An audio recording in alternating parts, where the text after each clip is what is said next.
Okay, so as the headline says, England, who would you pick to start at the World Cup? So we've got a little picture here that's or application or whatever you want to call it that the BBC website have nicely provided for us, and then you can confirm your team, select formation, blah blah blah. So let's just get straight to it because we've got two friendlies coming up. We're playing tomorrow night, and I think it's next week. Sometime we've got Netherlands and Italy, and we're still not sure. We have a good idea of a few positions, but especially goalkeeper, defence, even midfield, we've just not really got a clue. The only um, certainties look to be for more forward attacking players. So let's select a formation, and I think for 4-2-3-1 will do. Now Gareth Southgate might pick three centre backs. I'd struggle to pick three centre backs, to be honest. For the way they perform. So let's start with the goalkeeper, and then let's go to the defence midfield. Let's work our way through. So we've got five goalkeepers to pick from, and there's four keepers in the latest squad. All of these bar Tom Heaton. And as good as Tom Heaton's been for Burnley, he's been injured all season. I don't think he should be considered to be taken to a World Cup. Like with Joe Hart, he's been to three major tournaments as a number one goalkeeper, and he's just not been good enough. This season, I mean, I was all for Joe Hart before this season and him retaining his England place, but I think now it's just gone that bit too far. He's clearly not the keeper he once was. He's struggling with confidence. He's had a really bad season at West Ham. So really, it's got to be between Nick Pope, Pickford, and Butland. And obviously, out of those three, Pope has had by far the best season.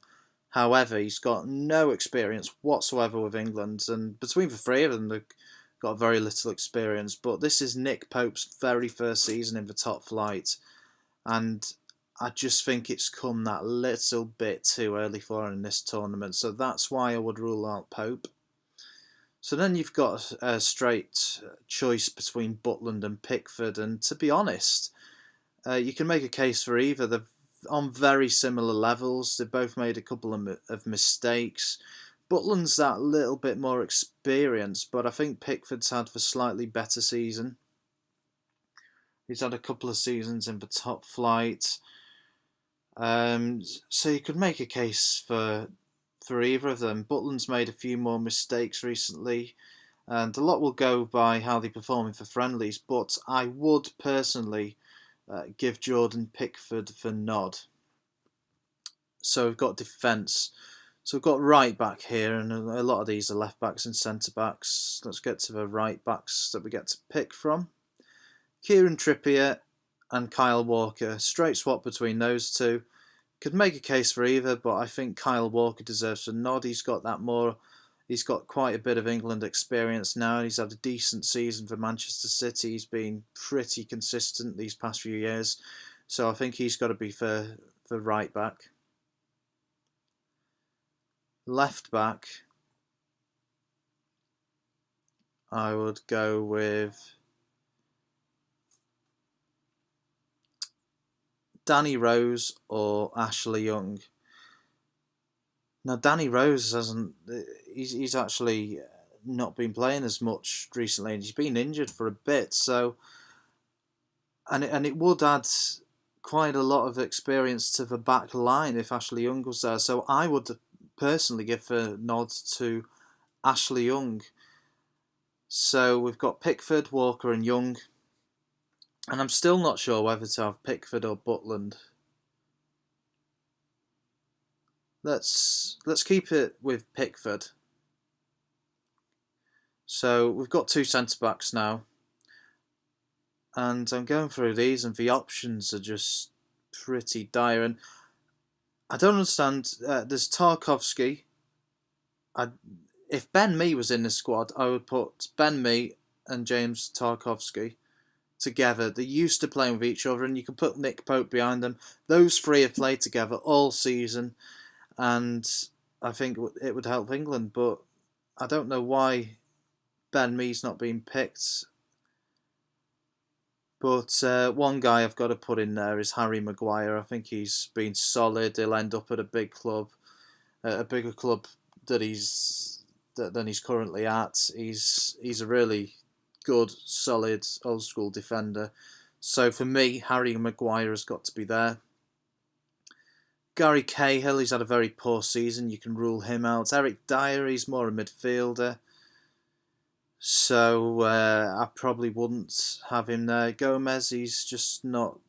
I don't think he's quite ready. Phil Jones, you never know whether he's injured or not.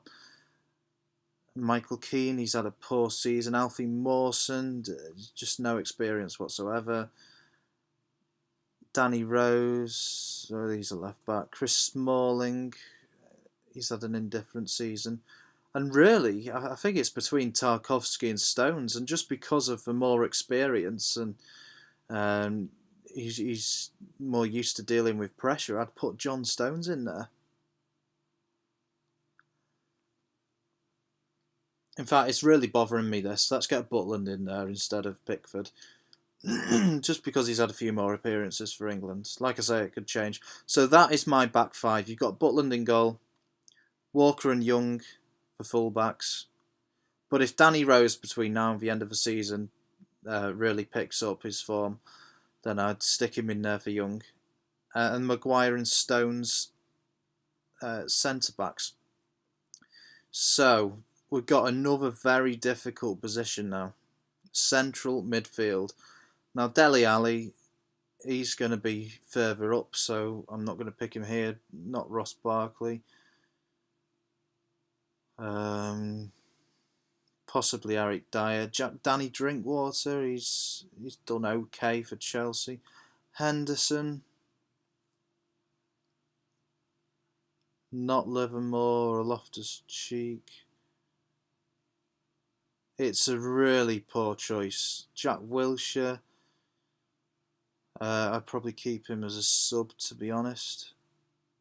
I think out of those, for standout, is Oxlade-Chamberlain, he's really kick-started his career at Liverpool, and I thought it was just a sideways step in his career and he was going to be in the bench a lot, but he's done really well.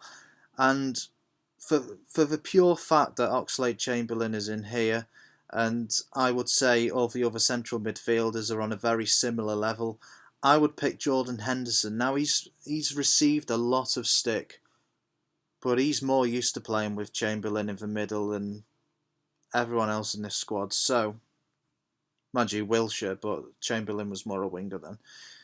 So I would have these two there, and Eric Dyer as a sub. But Eric Dyer could easily come in and replace Henderson.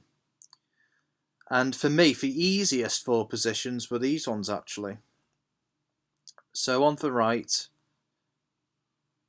I think Marcus Rashford. No, not Marcus Rashford. He's going to be on the left. Raheem Sterling, who has had a great goal scoring season. He's going to be on the right, although he's not scored as many this year. Left side, Marcus Rashford can go there, and in the middle, Dele Alli, and of course, Harry Kane has got to be up front. And I think Jesse Lingard will be a brilliant substitute. Adam Lallana gets a few more games under his belt. He'll be great. Sturridge shouldn't be anywhere near for playing. Jamie Vardy, fantastic substitute. So there are a lot of options here. I don't think Jermaine Defoe should be going either. So a lot of options. There's some options. So that is my England World Cup starting 11 as of now. Now, for me, for positions that could change between now and the World Cup, central midfield, Eric Dyer and Danny Drinkwater, I think are in with a shout. Although Drinkwater is even in the latest squad, I don't think Drinkwater will get in for starting 11. Young and Rose, and for centre backs as well. There'll be some competition there, and of course, most of all for goalkeeper. So let me know what you think of that selection. Let me know how you think the next two friendlies are going to go. I'll be interested to see what you think, and I'll be back with another video pretty soon.